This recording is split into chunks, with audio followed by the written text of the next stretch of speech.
Hello friends, नमस्कार। कैसे हैं आप लोग? मैं आशा करता हूँ, उम्मीद करता हूँ कि आप लोग स्वस्थ होंगे, मस्त होंगे। ठीक है। तो आज है 28 जुलाई 2023 और डेली करंट अफेयर का वीडियो मैं यहाँ पर डालता हूँ, वो भी मैप के साथ। और आपका स्वागत करता हूँ सीएस के सीएम क्लासेज में। ठीक है। तो यहाँ पे देखते हैं आज आपको क्या नया सीखने को मिलता है, क्योंकि मैं डेली यहाँ करंट अफेयर डालता हूँ। और आप इस समय देख लीजिए थोड़ा सा, एक आई फ्लू नामक बीमारी चली है। तो आई फ्लू नामक बीमारी चली है, तो इससे पैनिक होने की ज़रूरत नहीं है। मैं एक शॉर्ट इस पे वीडियो भी डाला था, तो इसमें पैनिक होने की ज़रूरत नहीं है। ये नॉर्मल है, क्योंकि ये मानसून के ख़त्म होते समय, ठीक है, जब ये मानसून, जैसे कि ये सीज़न जब ख़त्म होता है और मानसून का आगमन जब होता है, तब ये बीमारी ज़्यादा से ज़्यादा होती है। ठीक। और जहाँ ज़्यादातर बाढ़ वाला इलाका रहता है, ज़्यादातर बारिश होती है, वहाँ पे ये बीमारी ज़्यादा देखने को मिलती है। तो ज़्यादा इससे पैनिक होने की ज़रूरत नहीं है। अगर आप में ये लक्षण देखने को मिलते हैं, तो आप डॉक्टर से सलाह ले सकते हैं, और ये जल्दी से जल्दी आपको सही भी हो जाता है।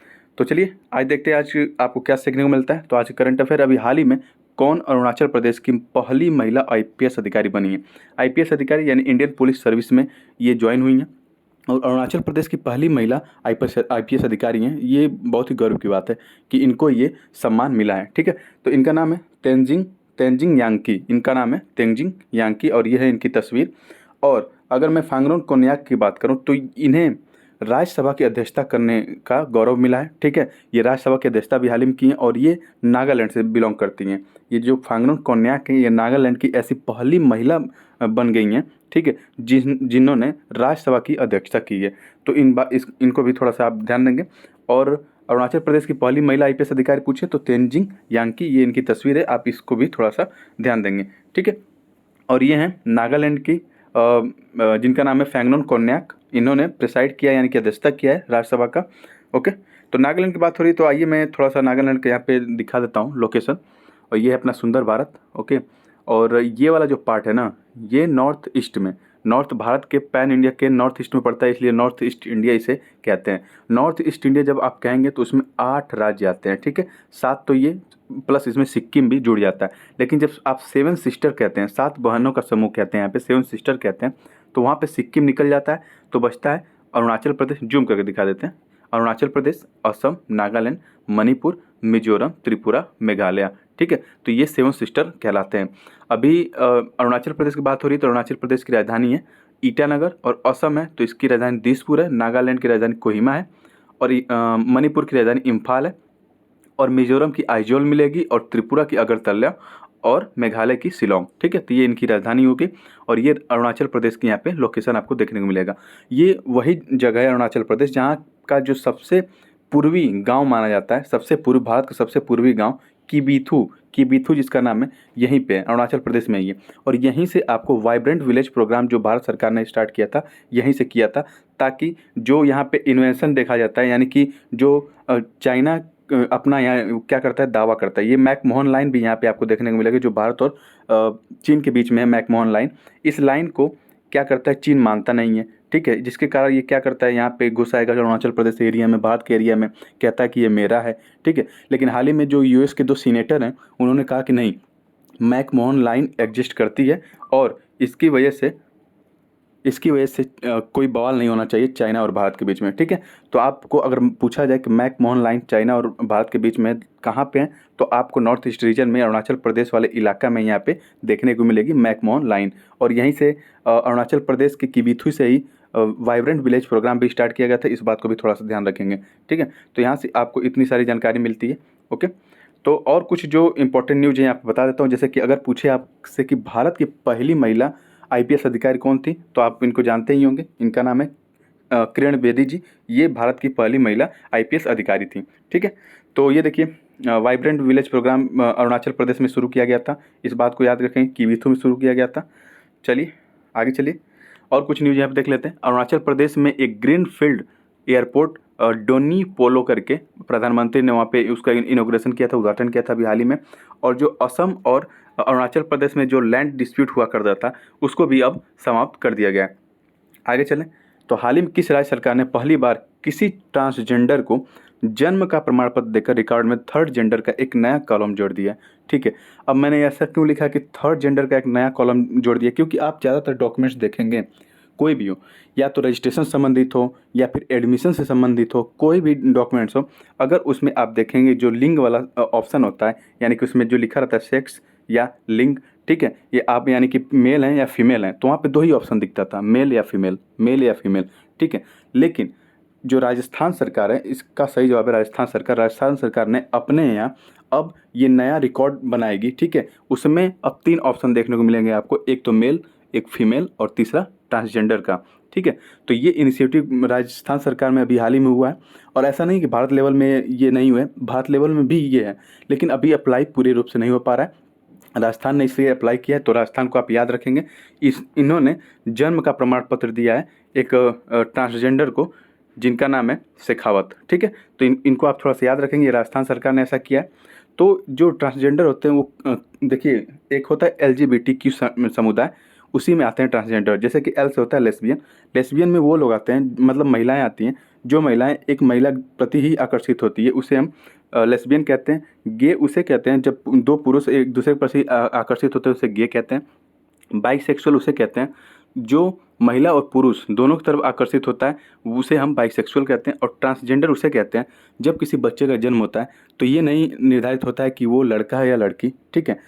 अगर वो ये निर्धारित होता है कि वो लड़का या लड़की, ठीक है, लेकिन जैसे जैसे उसका उम्र बढ़ता जाता है, एज बढ़ती जाती है उसकी, तो फिर उसकी जो बॉडी ग्रोथ है उसके हिसाब से ये निर्धारित करना मुश्किल हो जाता है कि वो लड़का है या लड़की, तो उसे हम ट्रांसजेंडर कहते हैं, ठीक है। और ये क्यूर या क्वेश्चनिंग जो होता है, ये पूरा LGBTQ जो समुदाय है इनको मिला के क्यूर या क्वेश्चनिंग कहते हैं।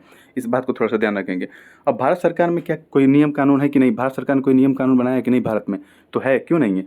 ट्रांसजेंडर व्यक्ति अधिकारों का संरक्षण विधेयक 2019 है, और ट्रांसजेंडर व्यक्ति अधिकारों का संरक्षण नियम 2020 है, जिसके तहत ये कहा जाता है कि अगर कोई अपने आप को ये कहता है कि मैं ट्रांसजेंडर हूँ और वो सर्टिफिकेट लेना चाहता है, तो क्या करेगा कि DM से कांटेक्ट करेगा।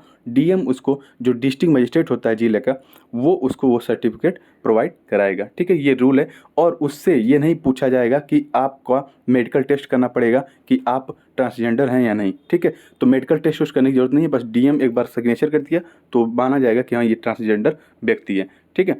तो इस तरह के नियम कानून तो हैं भारत में, ठीक है। और इस तरह के इनिशिएटिव अभी राजस्थान सरकार में देखने को मिला है, तो इस बात को थोड़ा सा आप ध्यान रखेंगे। यहाँ हो रही राजस्थान की बात, तो राजस्थान की बात हो रही, तो ये देखिए मैप में आपको यहाँ पर राजस्थान में दिखा दे रहा हूँ, जिसकी राजधानी है जयपुर, ओके। और इसकी बाउंड्री इधर पाकिस्तान से लगती हुई नजर आएगी, राजस्थान की बाउंड्री। अगर मैं रसिया की बात करूँ यहाँ पे, तो रसिया ने अभी हाल ही में जो सेक्स चेंज करते हैं, यानी कि जो पुरुष हैं, ठीक है, वो अपना सेक्स चेंज करा के महिला बन जाते हैं, महिला पुरुष बन जाते हैं, इस तरह की जो इंटरेक्शन होता है, ठीक है, उस पर रसिया ने बैन लगा दिया। और ट्रांसजेंडर जो मैरिज है उस पर भी रसिया ने बैन लगा दिया अभी हाल ही में। इस बात को भी थोड़ा सा आप ध्यान रखेंगे, ठीक है। आगे चलें तो इससे रिलेटेड और कुछ न्यूज़ यहाँ पे देख लेते हैं राजस्थान से रिलेटेड। अभी हाल ही में राजस्थान सरकार ने ब्लाइंडनेस कंट्रोल पॉलिसी लाई है, और ऐसा करने वाली वो पहली राज्य सरकार बन गई, इस बात भी ध्यान रखेंगे। और मनगढ़ धाम जो है राजस्थान में, उसको नेशनल मॉन्यूमेंट अभी घोषित किया गया है केंद्र सरकार द्वारा। और अभी हाल ही में केंद्र सरकार द्वारा जल जन अभियान भी शुरू किया गया है राजस्थान में, ठीक है। आगे चलें अगले प्रश्न की तरफ। हर साल निम्न में से कौन सी तारीख को विश्व प्रकृति संरक्षण दिवस मनाया जाता है। विश्व प्रकृति यानी कि world nature day, world nature day, ठीक है। अब प्रकृति का कितना अहम रोल है वो तो जब प्रकृति न रहेगी, यानी कि ये जो इन्वायरमेंट है वो न रहे, ये जो जंगल हैं ये न रहे, पेड़ पौधे हैं वो न रहे, तो आपको पता चल जाएगा कि प्रकृति होती क्या है, ठीक है। और हम लोग मुझे तो यही लगता है कि हम लोग आने वाले समय में बहुत ही विनाश करने वाले हैं प्रकृति का। तो लोगों को अवेयर करने के लिए, जागरूक करने के लिए हर साल विश्व प्रकृति दिवस मनाया जाता है। और कब मनाया जाता है, तो 28 जुलाई को मनाया जाता है, ठीक है। इस बात को ध्यान रखेंगे, 28 जुलाई को मनाया जाता है। चलिए इससे रिलेटेड जो जुलाई में कुछ दिवस हैं उसको यहाँ पे देख लेते हैं। जैसे 1 जुलाई को राष्ट्रीय डॉक्टर्स डे मनाया जाता है, 1 जुलाई को राष्ट्रीय डॉक्टर्स डे। 11 जुलाई को विश्व जनसंख्या दिवस मनाया जाता है, 11 जुलाई को। और इधर देखेंगे 28 जुलाई को अभी मैंने बताया कि विश्व प्रकृति दिवस मनाया जाता है। साथ ही में वर्ल्ड हेपेटाइटिस डे यानी कि विश्व हेपेटाइटिस डे भी मनाया जाता है 28 जुलाई को। और कल 29 जुलाई होगा, तो कल इंटरनेशनल टाइगर डे मनाया जाएगा। उसके बाद 30 जुलाई को इंटरनेशनल डे ऑफ फ्रेंडशिप मनाया जाएगा, ठीक है। तो इस तरह से कुछ इंपॉर्टेंट दिवस हैं यहाँ पे, आप इसको देख सकते हैं, ठीक है। आगे चले, इससे रिलेटेड और कुछ बात है तो यहाँ पे देख लेते हैं। देखिए विश्व पृथ्वी दिवस अगर बात करें, इन्वायरमेंट से संबंधित प्रश्न है, तो ये 22 अप्रैल को मनाया जाता है विश्व पृथ्वी दिवस, ठीक है। अर्थ डे इसे ऑब्जर्व किया जाता है 22 अप्रैल को। अभी हाल ही में जो सेंट्रल साइंस इन्वायरमेंट रिपोर्ट आई है उसके तहत ये कहा गया कि जो तेलंगाना है, तेलंगाना ने इन्वायरमेंटल परफॉर्मेंस में फर्स्ट रैंक हासिल किया है, इस बात को भी थोड़ा ध्यान रखेंगे। और यायात्सो जो लेक है, यायात्सो लेक आपको लद्दाख में दिखाई देगा, और यहाँ पे जो ये लेक है इसको लद्दाख का पहला बायोडाइवर्सिटी हेरिटेज साइट घोषित किया गया है, यायात्सो लेक को। ठीक है, आगे चलें। तो अभी हाल ही में सेमीकॉन इंडिया 2023 प्रदर्शनी का उद्घाटन किस राज्य में किया जा रहा है, ये आपको बताना है। ठीक है, तो ये देखिए आज 28 तारीख है, आज इसका उद्घाटन होगा, और 28 से लेकर 30 जुलाई यानी कि 2-3 दिन का ये प्रोग्राम है, और 3 दिन ये प्रोग्राम चलने वाला है। ठीक है, तो ये कहाँ चलेगा, तो इसका सही जवाब है गुजरात में। गुजरात में अभी नरेंद्र मोदी जी गए हैं, वहाँ पे इसका उद्घाटन करेंगे, और बहुत सारी परियोजना को वहाँ पर उद्घाटन करेंगे, क्योंकि परियोजना उद्घाटन करते रहना है। ठीक है, जो इम्पोर्टेंट परियोजना होगी उसको मैं बताऊँगा यहाँ पे आने वाले समय में। तो देखिए सेमिकॉन इंडिया क्या है, सेमिकॉन यानी सेमीकंडक्टर की बात की जा रही है। ठीक है, यहाँ पे सेमीकंडक्टर की बात की जा रही है, और सेमीकंडक्टर के क्षेत्र में जितनी भी बड़ी बड़ी दिग्गज कंपनियां हैं, ठीक है, जितनी भी बड़ी बड़ी दिग्गज कंपनियां हैं उनको इनवाइट किया जाएगा।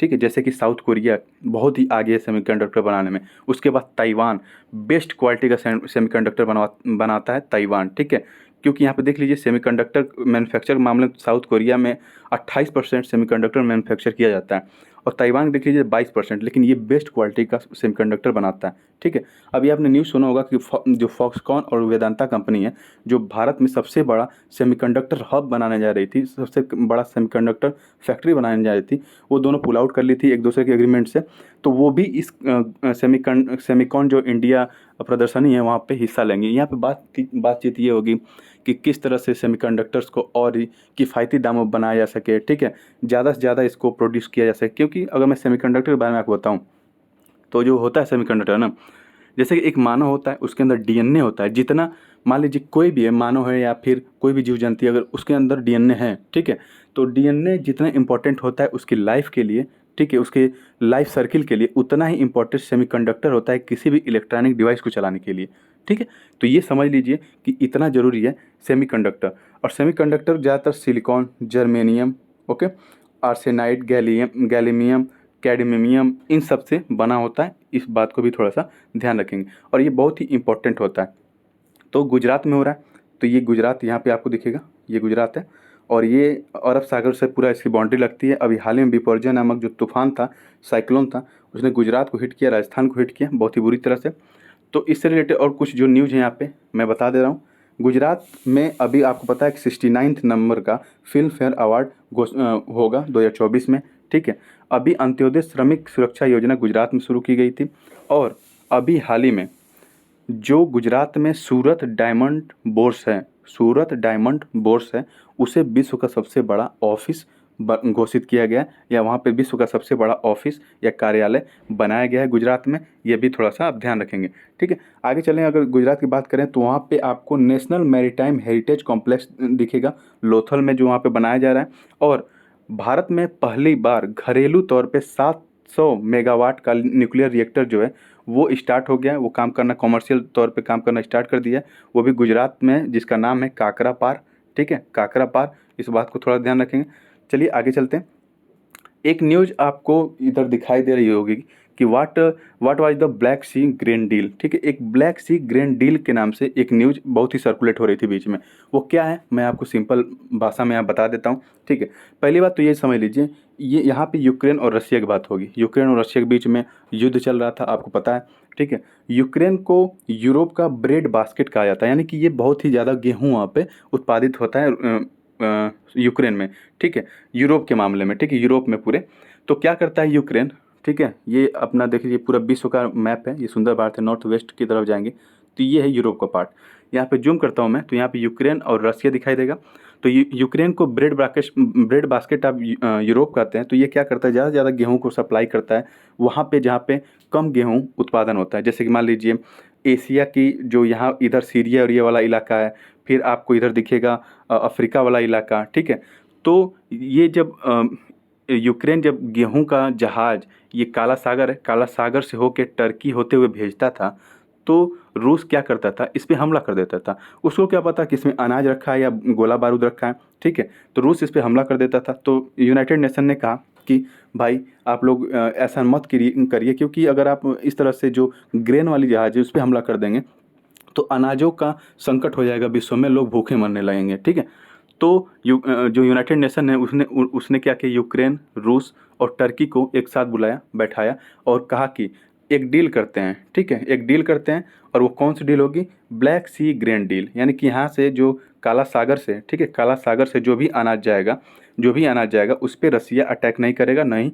यूक्रेन अटैक करेगा। ठीक है, तो ये डील हुई, फाइनल भी हो गया, सब ने कहा ठीक है हम ऐसा ही करेंगे, नहीं अटैक करेंगे। लेकिन अभी हाल ही में न्यूज़ देखने को मिला कि रसिया ने विथड्रॉल कर लिया है ब्लैक सी, ठीक है, ब्लैक सी ग्रैंड डील से। ठीक है, रसिया ने विथड्रॉल कर लिया है अपने आप को इस डील से, क्योंकि उसने कई सारे फिर से जहाज़ों पे अटैक कर दिया। उसके बाद रसिया ने क्या किया, अनाउंस किया है, अभी हाल ही में अनाउंस किया है, जो रशियन प्रेसिडेंट हैं व्लादिमीर पुतिन ने अनाउंस किया है कि हम जो 6 अफ्रीकी देश हैं उनको हम फ्री में, ठीक है, फ्री में अनाज देंगे। अब कितना फ्री में देंगे ये तो भगवान ही जाने, लेकिन फिर भी उन्होंने अनाउंस कर दिया कि हम फ्री में अनाज देंगे, अपने डोमिनेंस को दिखाने के लिए कि हम हैं, ठीक है, हम हैं तो कोई गम नहीं है। इस तरह की डोमिनेंस दिखाने के लिए इन्होंने ये अनाउंस किया। तो मे भी आपको समझ में आ गया होगा कि ब्लैक सी ग्रैंड डील क्या थी। ठीक है, तो चलिए आगे चलते हैं अगले प्रश्न की तरफ। अभी हाल ही में किस एशियाई देश के प्रधानमंत्री ने अपने पद से इस्तीफा दे दिया? चलिए, बहुत ही अच्छा हुआ कि ये पद से इस्तीफा दे दिया, क्योंकि ये लगभग 40 साल से, यानी कि 4 डिकेड की बात हो रही है, ये लगभग 40 साल से वहाँ के प्रधानमंत्री थे। और ये कहाँ की बात हो रही है, तो ये बात हो रही है कंबोडिया की। ये कंबोडिया के हुन सेन थे। ये अब कह रहे हैं कि मैं अभी आने वाले कुछ हफ्तों में रिजाइन दे दूंगा, लेकिन रिजाइन दूंगा, कोई और प्रधानमंत्री नहीं बनेगा, बनेगा मेरा बेटवा। ठीक है, कह रहे मेरा बेटवा प्रधानमंत्री बनेगा, यानी कि अब ये जा रहे हैं तब इनका बेटा राज करेगा। ठीक है, तो ये अभी रिजाइन दे रहे हैं। उनके ऊपर बहुत ही सारा एलिगेशन लगा था भ्रष्टाचार का, बहुत ही मतलब अच्छे प्रशासन न करने का एलिगेशन लगा था। तो अब ये पद छोड़ रहे हैं और अपने बेटे को सौंप रहे हैं। इनका नाम है हुन सेन और यह है कंबोडिया के प्राइम मिनिस्टर। ठीक है, तो आगे चलें। कंबोडिया की लोकेशन देख लीजिए यहाँ पे, ये अपना सुंदर भारत है, ये है बे ऑफ बंगाल यानी बंगाल की खाड़ी, और ये हिंद महासागर के अंदर सब आता है। ओके, और ये मलेशिया ही, इधर इंडोनेशिया दिखेगा आपको, और ये दिखेगा आपको कंबोडिया यहाँ पे। ठीक है, कंबोडिया जिसकी राजधानी है फेनम पेन। ठीक है, इसकी राजधानी है, और ये बाउंड्री यहाँ बनाता है साउथ चाइना सी से, इस बात को थोड़ा सा आप ध्यान रखेंगे। उसके बाद यहाँ पे आपको दिखेगा सबसे इधर वियतनाम। ठीक है, तो ये इसकी लोकेशन है। आइए आगे चलते हैं, कुछ और करंट अफेयर देख लेते हैं। रूस और अफ्रीकी देशों के बीच रूस और अफ्रीका सम्मेलन का आयोजन कहाँ किया जा रहा है, ये आपको बताना है। तो रूस और अफ्रीका के बीच में, ठीक है, अफ्रीका देश यानी अफ्रीका जो महाद्वीप है उसकी बात हो रही है यहाँ पे। ठीक है, ये देखिए, ये तो अपना सुंदर भारत है, इसके नॉर्थ में चाइना यहाँ दिखेगा, मंगोलिया दिखेगा, और ये वाला जो पार्ट है रसिया का पार्ट है। ठीक है, और ये जो महाद्वीप है, ये महाद्वीप आपको अफ्रीका महाद्वीप दिखेगा। तो अफ्रीका महाद्वीप और ये रूस, ठीक है, इनके बीच में एक सम्मेलन हो रहा है। तो कहाँ पे हो रहा है, तो ये रूस के सेंट पीटर्सबर्ग में हो रहा है। ठीक है, तो रूस के सेंट पीटर्सबर्ग में हो रहा है। ठीक है, और वहाँ पे ये अफ्रीका में आपको मैं बता दूं, अफ्रीका महाद्वीप में 55 देश हैं।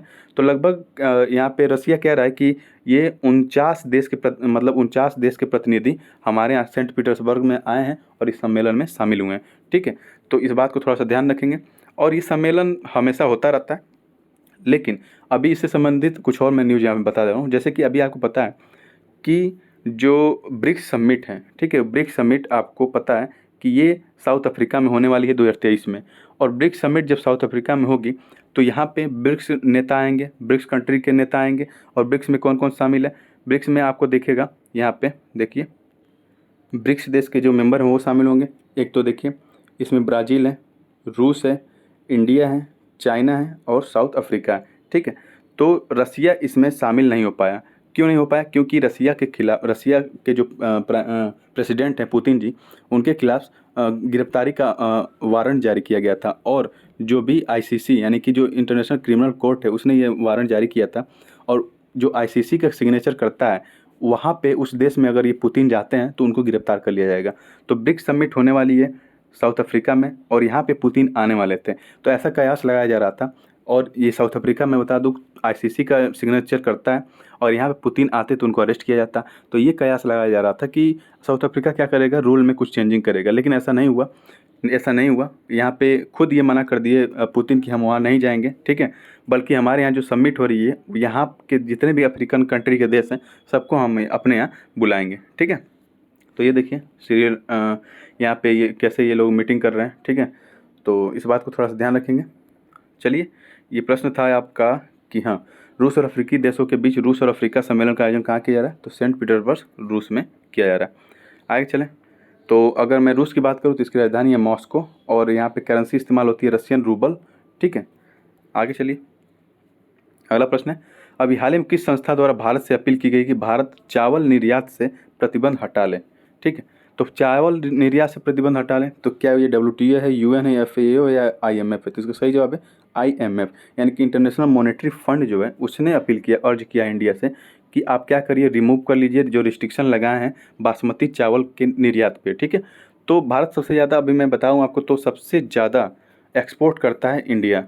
ठीक है, चावल का एक्सपोर्ट देखा है यहाँ पे, ये देखिए, अगर एक्सपोर्टिंग कंट्री की बात करें तो भारत सबसे ज़्यादा, लगभग विश्व का 40% ये चावल क्या करता है, इस एक्सपोर्ट करता है। भारत सबसे ज़्यादा एक्सपोर्ट करता है। अगर प्रोडक्शन की बात करें तो सबसे ज़्यादा प्रोडक्शन होता है चाइना में, चावल का सबसे ज़्यादा प्रोडक्शन चाइना में होता है, लेकिन चाइना एक्सपोर्ट करने के मामले में बहुत ही पीछे है। इधर देखिए, थाईलैंड, वियतनाम, पाकिस्तान, बर्मा के बाद आता है चाइना कहीं। ठीक है, लेकिन सबसे ज़्यादा एक्सपोर्ट जो चावल करता है वो इंडिया करता है। और अभी हाल ही में इंडिया ने क्या किया था, अपने जो बासमती चावल है, सबसे ज़्यादा बासमती चावल का एक्सपोर्ट करता है, उस पर ये प्रतिबंध लगा दिया था, मतलब टैरिफ टैक्स को बढ़ा दिया था कि जो चावल एक्सपोर्ट करेगा उस पर ज़्यादा टैरिफ लगाया जाएगा, जिससे कि शॉर्टेज होने लगा था विश्व लेवल पे चावल का।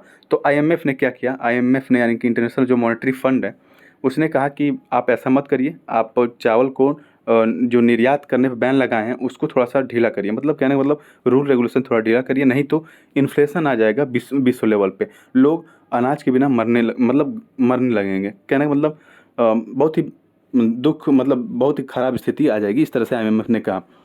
तो इसका सही जवाब था IMF। अगर IMF की बात यहाँ पर हो रही है तो IMF के बारे में थोड़ा जान लेते हैं। इसका हेडक्वार्टर आपको मिलेगा वाशिंगटन DC में और इसमें 190 देश शामिल हैं और इसकी स्थापना 1945 में हुई थी। ठीक है, और इसकी ऑफिशियल लैंग्वेज है इंग्लिश। मैनेजिंग डायरेक्टर है क्रिस्टलिना जॉर्जिवा। ठीक है, तो चीफ इकोनॉमिस्ट यहाँ पे पियरे ओलिव गॉरिंचस। आगे चलें, अगला प्रश्न है कि हाल ही में किस ब्रिक्स देश द्वारा अपना खुद का स्पेस स्टेशन 2028 से बनाना शुरू कर देगा? देखिए, ये ब्रिक्स कंट्री की बात हो रही है और ब्रिक्स देश में ऐसा कौन सा देश है, तो ये है रूस। और ये 2027 से ये बनाना शुरू कर देगा और हो सकता है कि ये 2028 तक ये ऑर्बिट में पहुंचा भी दें, यानी कि अंतरिक्ष में ये पहुंचा भी दें। ठीक है, तो ये रूस की बात हो रही है। और ब्रिक्स में आपको पता ही है कि 5 देश शामिल हैं। मैं इसके बारे में थोड़ा सा बता देता हूँ। पहले ब्रिक्स जो है ब्रिक के नाम से जाना जाता था। पहले इसमें ब्राज़ील, रूस, इंडिया और चाइना ही थे, लेकिन 2010 में जब इसमें साउथ अफ्रीका जुड़ा तो ये ब्रिक से ब्रिक्स बन गया। ठीक है, तो ये देखिए, इनका लिस्ट भी है और यहाँ पे मैप भी है। ये अपना इंडिया सुंदर भारत है, यहाँ चीन दिखेगा, यहाँ रूस दिखेगा, ओके, और ये साउथ अफ्रीका दिखेगा जहाँ पे 2023 में ब्रिक्स की समिट होने वाली है, और ये ब्राज़ील दिखेगा आपको। ठीक है, तो इस बात को थोड़ा सा आप ध्यान रखेंगे। और इसका सही जवाब है कि ये रूस कर रहा है और रूस इनवाइट भी कर रहा है ब्रिक्स कंट्री को, आप आइए हम लोग मिल के इस एक स्पेस स्टेशन बनाएंगे और वहाँ अंतरिक्ष में छोड़ेंगे। तो देखते हैं इसमें कौन ज़्यादा इंटरेस्टेड है, क्या इंडिया जाएगा या चाइना जाएगा या फिर साउथ अफ्रीका या फिर ब्राज़ील। ओके, तो चलिए आज करंट में इतना ही था, कुछ रिवीजन कर लेते हैं कल वाला। भारत में वैश्विक रसायन और पेट्रोकेमिकल विनिर्माण केंद्र विषय पर शिखर सम्मेलन के 30वें संस्करण का आयोजन कहाँ किया जा रहा है? तो नई दिल्ली में किया जा रहा है। ओके, आगे चलें। अगला प्रश्न है, अभी हाल ही में किस राज्य या केंद्र शासित प्रदेश ने वाटर ATM लगाने की घोषणा की है? तो इसका सही जवाब है नई दिल्ली ने वाटर ATM लगाने की घोषणा की है। अगला प्रश्न है, केंद्रीय गृह मंत्री अमित शाह जी ने सांस्कृतिक मानचित्रण पर राष्ट्रीय मिशन के अंतर्गत किस मंत्रालय के अंतर्गत अखिल भारत की अनूठी पहल मेरा गांव मेरी धरोहर का शुभारंभ किया है? तो इसका सही जवाब है संस्कृति मंत्रालय द्वारा ये किया गया है। ठीक है, आगे चलें। अभी हाल ही में निम्न में से कौन सा PSU यानी कि पब्लिक सेक्टर अंडरटेकिंग ने Asia transition finance study group में शामिल होने वाला भारत का पहला सदस्य बन गया? तो ये है PFC, जिसे हम पावर फाइनेंस कॉरपोरेशन कहते हैं। ठीक है, आगे चलें। तो अभी हाल ही में किस अभिनेता या अभिनेत्री को भारतीय सिनेमा का राइजिंग ग्लोबल सुपरस्टार पुरस्कार से सम्मानित किया गया? तो इसका सही जवाब है कार्तिक आर्यन। ठीक है, कार्तिक आर्यन। आगे चलें। तो बाकी अगर ICC वर्ल्ड कप जो हो रहा है 2023 में इंडिया में, उसके ब्रांड एम्बेसडर बनाए गए शाहरुख खान को। ठीक है, आगे चलें तो यहाँ पे देखिए एनी अवार्ड से सम्मानित किया गया अभी प्रोफेसर थलप्पिल प्रदीप को।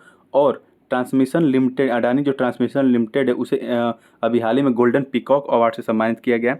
और जो ये मोक्ष राय हैं इनको यूनाइटेड किंगडम का PM पॉइंट्स अवार्ड से सम्मानित किया गया। और अगर हम लालियान जुआला छांगते की बात करें तो इन्हें हम men's footballer of the year का अवार्ड दिया गया है भारत की तरफ से। और जो महिला में है वो मनीषा कल्याण को अवार्ड मिला है। और नाटू नाटू को, जो ट्रिपल आर का गाना था नाटू नाटू, उसे बेस्ट ओरिजिनल सॉन्ग का ऑस्कर अवार्ड दिया गया था। ठीक है, तो आगे चलें। अभी हाल ही में किस राज्य सरकार ने देश का पहला गिग वर्कर्स बिल पेश किया है? तो इसका सही जवाब है राजस्थान ने ऐसा किया है। ठीक है, अगला क्वेश्चन, देश का विदेशी मुद्रा भंडार कितना है जो आरबीआई की रिपोर्ट के अनुसार 15 माह के उच्च स्तर पर पहुंच गया है? तो इसका सही जवाब है 600 अरब डॉलर से ज़्यादा पहुंच गया है। ठीक है, तो आज के करंट अफेयर में इतना ही। फिलहाल आपको वीडियो कैसी लगी, पढ़ाने का तरीका कैसा लगा? अगर अच्छा लग रहा हो तो कमेंट बॉक्स में लिख के जरूर बताएं और ज़्यादा से ज़्यादा वीडियो को लाइक शेयर और सब्सक्राइब करें प्लीज़। एंड थैंक यू, मिलते हैं कल। जय हिंद।